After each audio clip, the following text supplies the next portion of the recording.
A polyp which turned out to be a lipoma with a stalk was found mobile in the gastric antrum. Uterus and Agnescus visibly was ameliorated by ascites in figure 2. Slight but significant DHC dilatation was found here in figure 3, as well as the seldom evidence of biliary sludge. Small intestine was found floating freely in ascites in a patient with the known liver cirrhosis.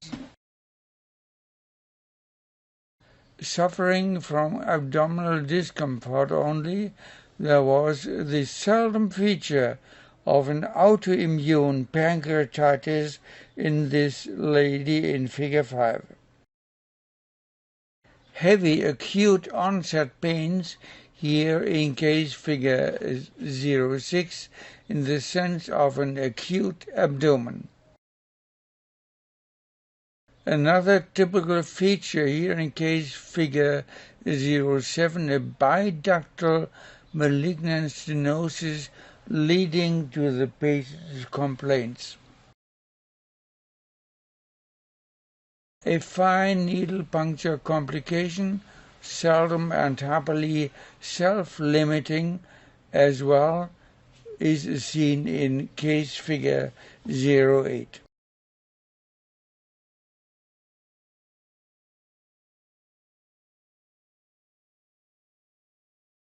"80 years ago, this syndrome in figure 9a was first described by an Argentinian colleague, Mr. Merici, and is given as a schematic painting in figure 9b in a slightly different angulation.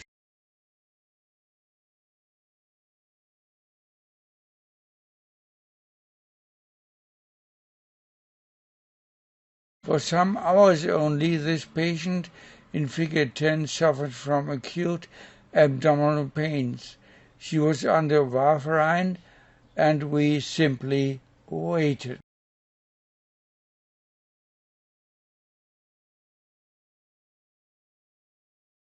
In case figure 11, it was a herniation of small intestine visible.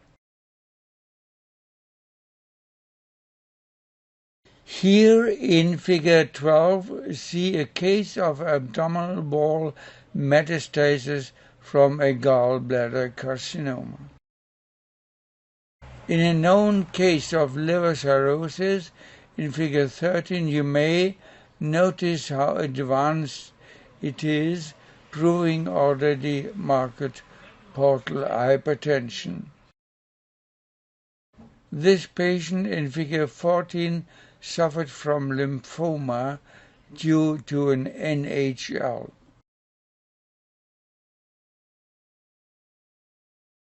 A hernia femoralis in case figure 15 had to be found.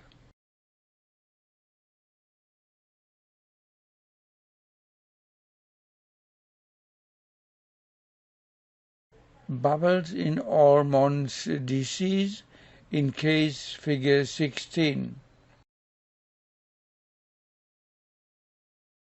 10 years after mastectomy in this case, in figure 17, these metastases had to be found.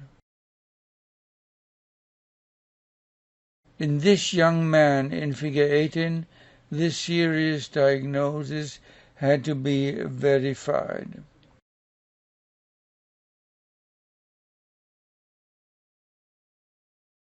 In this adult in figure 19, however, a benign inflammatory tumor could be proven. And another benign condition here in figure 20, spontaneously clotting and declotting in the cava.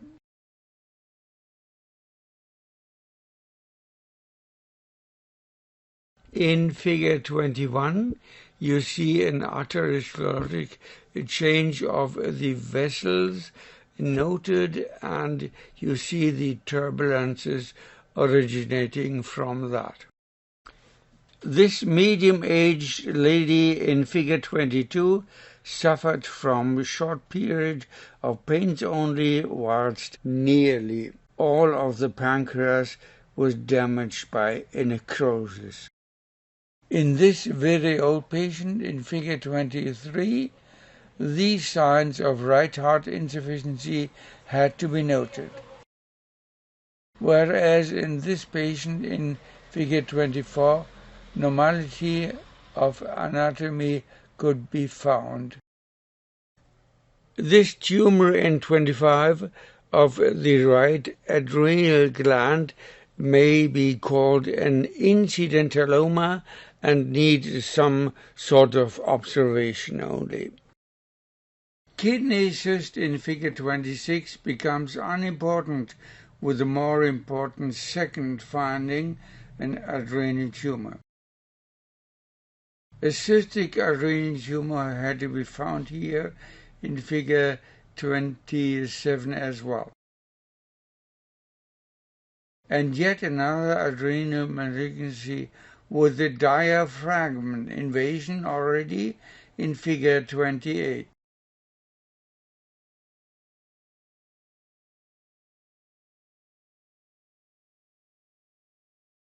And in the last such malignancy in figure 29, between liver and spleen.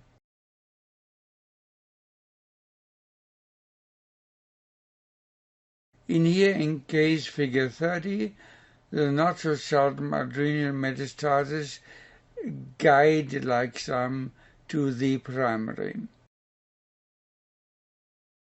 This adrenal tumor in figure 31 was classified as adrenal lipoma.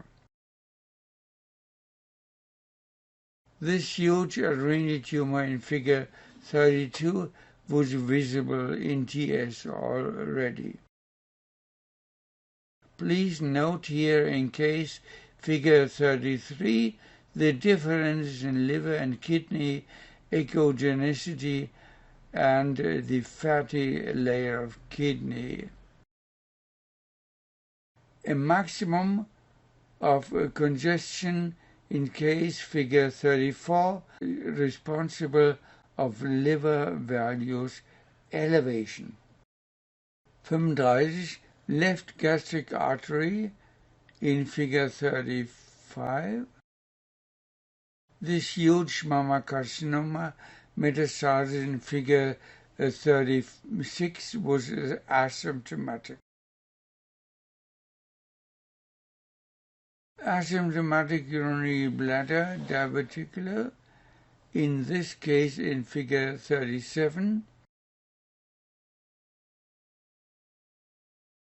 A urinary catheter was needed in this old patient in figure 38.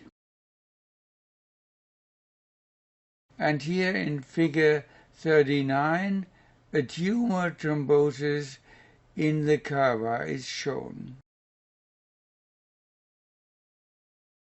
This picture 39 shows an interesting case which is usually misinterpreted as a thrombosis only, but it is in fact a tumor thrombosis with vascularized portion.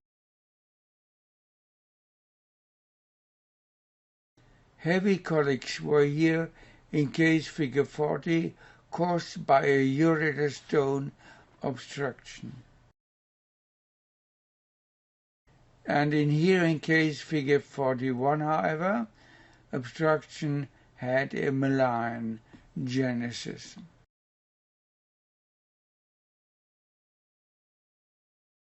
Blood loss was here in case figure 42, the leading clinical symptom.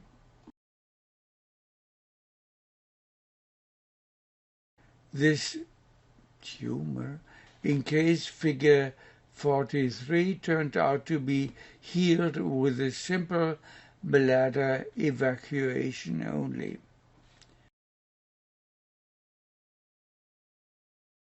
As well as this tumor in case 44, which turned to be of nice origin.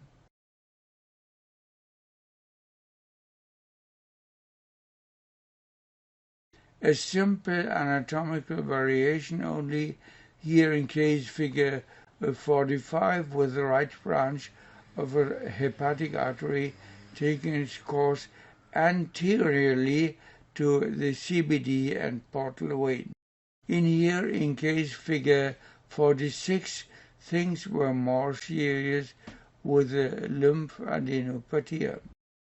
Another simple anatomical variation here in case figure 47.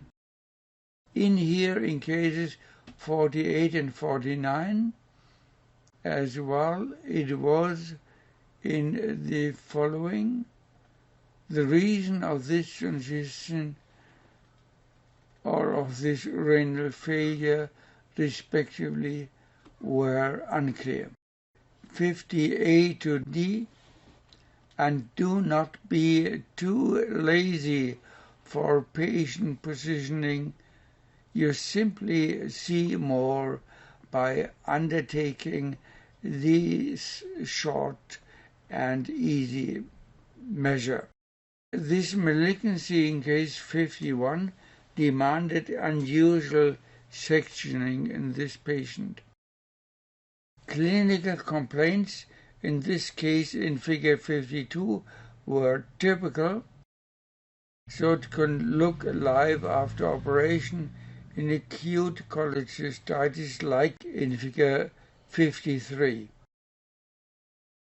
54, Entschuldigung, 54, a case here in figure 54 of risky clipping too narrow to DHC. In this case, in figure 55, it was easily demonstrated a biliary stent to be efficacious. Normal anatomy again in case 56 with a nice depiction of neonatal C, however with features of an acute pancreatitis.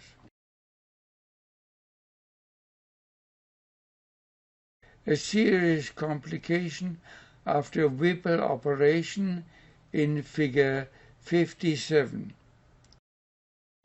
and a dramatic case in figure 58. Please note vascular architecture, especially of portal branches reaching to the capsule. Note here in figure 59 especially the dominance of complaints as compared to imaging only. Transient thrombotic reactions in acute pancreatitis, as here in figure 60, are not really seldom and transient usually. Please note here in figure 61 again the dominating importance of clinical symptoms. It may take some time, as here in figure 62, before an adequate picture is generated. Linitis plastica had to be found in the stomach here in case 63.